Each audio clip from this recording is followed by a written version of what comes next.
if it ain't one thing, it's another. We got a bad alternator today. I had to put, this is my old alternator right down here on the step, and had to take that off. It wasn't charging this morning. Started up and the batteries weren't charging back up for some reason. So I took it off and bought me another alternator here. It's that's an old Chinese version. I don't know what kind of, it was $89 last year in June. And this is a $159 Delco, so it should be a better one. Slightly different design. Alternators have this fan out here to keep them cool when they're spinning, and it sucks air inside and cools them off. And they were in there taking the I took it off and went inside so they could put the new pulley on. You know, the pulley off of that. The pulley off of that alternator, you put it on this, because this, believe it or not, this pulley costs more than the alternator. Maybe not this one, but that one. This pulley costs more than that alternator. This is like a $120 pulley on a $160 alternator. So anyway, they went to take it off, and I go, wait a minute, guys, you forgot to put the fan. You forgot to put the fan on it. And they go, no, it's internal now. And if you can't see probably, but down inside there you go. See them? See the fan blades? So the fans are internal now. So anyway, hopefully this one will last longer than 6 months. So anyway, I'm going to get it put on here. So it goes right there. Pretty simple process. It's just, well, you know, wouldn't you know, yesterday it was 65 degrees and not very windy, and today it's colder than shit. It's 31 degrees, and it's probably about 35 now since the sun come up. But 35 degrees and blustery cold wind. It's trucking, that's the way it works every time.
Morning, America. What a morning. 9:47. I pulled in here at about 8:30, so a little over an hour to get that fixed. Woke up about 8 o'clock this morning, and it was cold last night, but I shut the truck off anyway. I got all them blankets I crawl up underneath it all night long.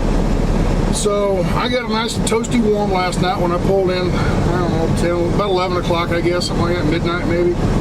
I pulled in, went to bed. woke up, I went to bed, shut the truck off, and just the sleeper's nice and warm.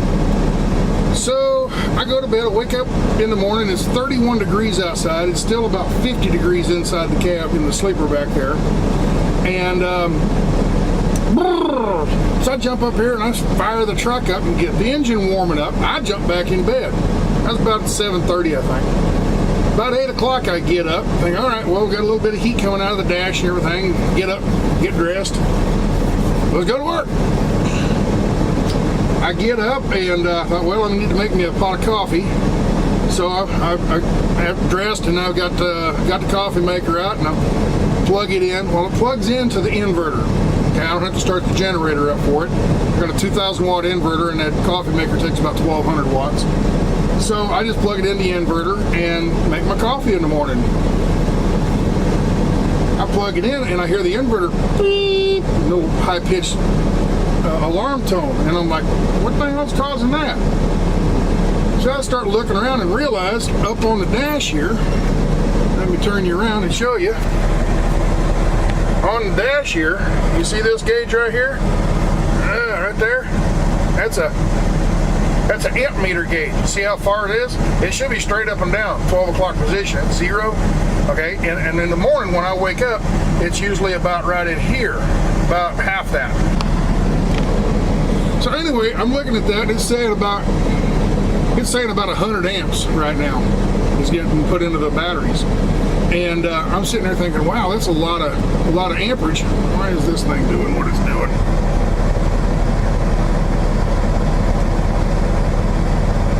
There we go.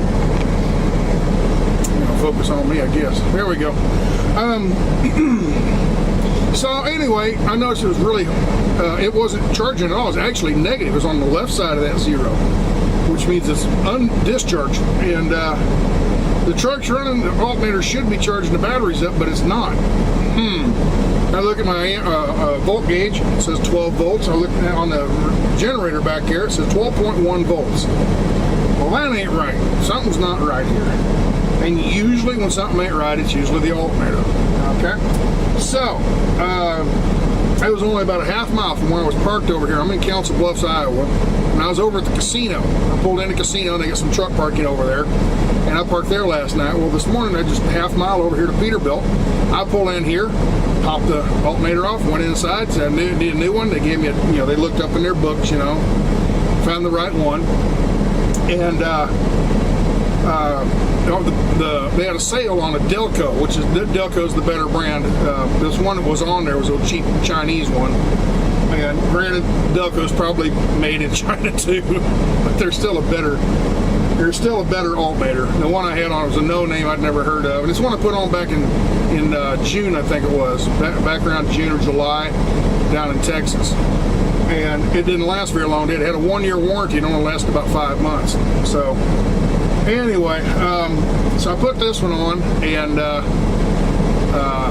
everything's working good. All my meters are showing, batteries are still discharged, but they're charging now. And everything looks good. So I think it's time. I got everything. Yep, everything's put away. Nothing's gonna fall off the shelf or nothing. So I think it's time to roll. Oh, come on. Release brakes, come on. Come on. When it's cold, the brakes are slow to release. And what's causing that is the grease inside the brakes. Not the brakes themselves, but the linkages going to the brakes. You grease them. Well, the grease gets real stiff in the winter, and the brakes don't release as quick as they do in the summer. They still release, they just takes a little bit more air pressure to back them off. So anyway, we're rolling. We're gonna head across Nebraska today, I think. That's what I need to do before I take off. I gotta think about something. Be right back with you.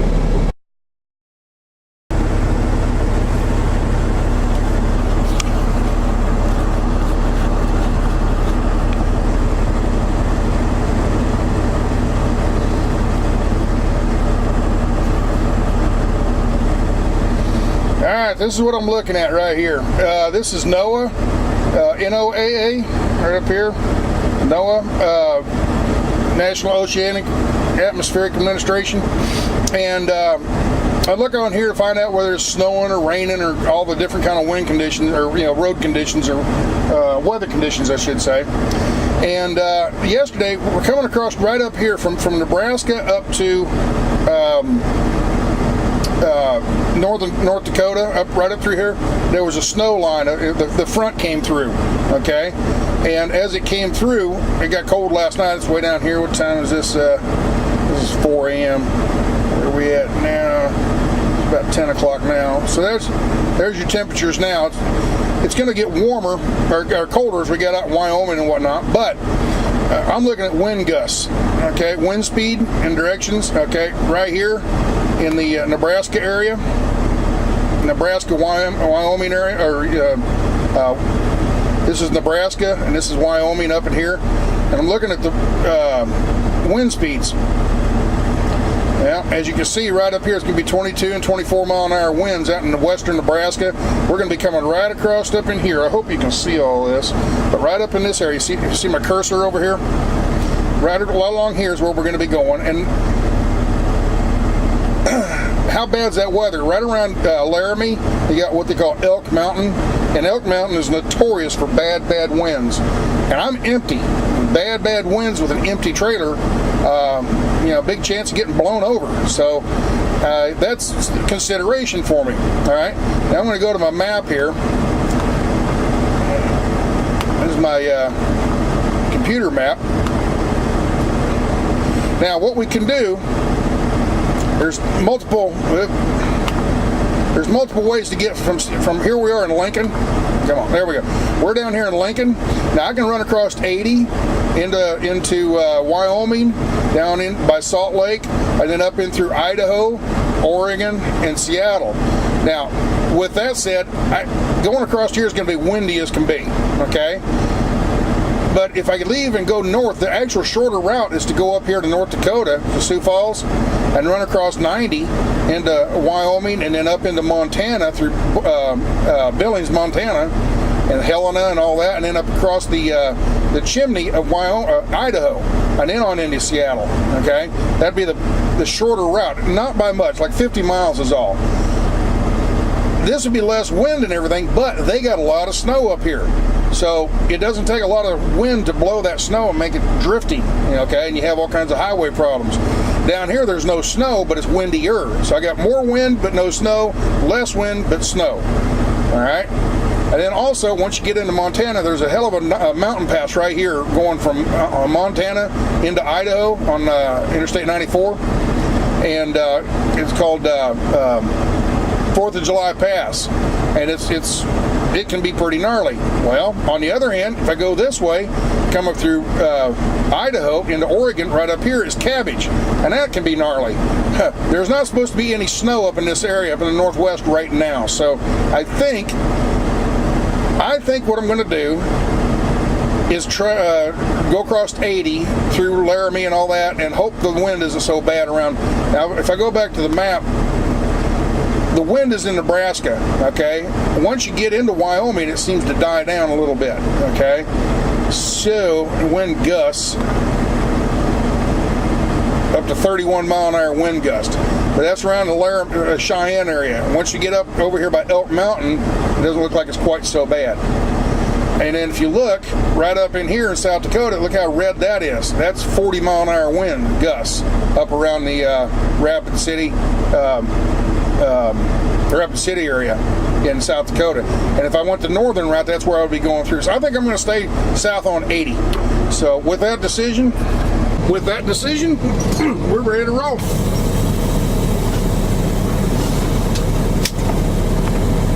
Let's turn the dash cam on for you.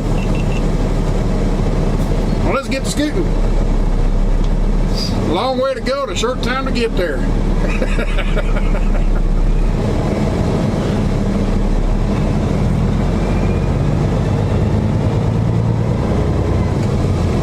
I still got about, I think, 1,800 miles, 1,700 miles on this run, and I'd like to be there on Thursday.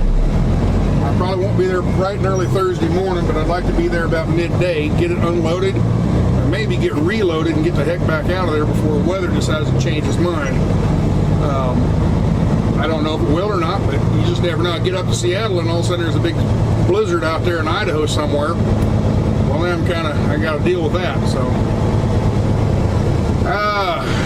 it's not that I'm afraid of snow. It's just if I don't have to deal with it, why deal with it? You know, if you can play your cards right and get in and out before the weather changes, that's not scared trucking. That's just smart trucking. You know.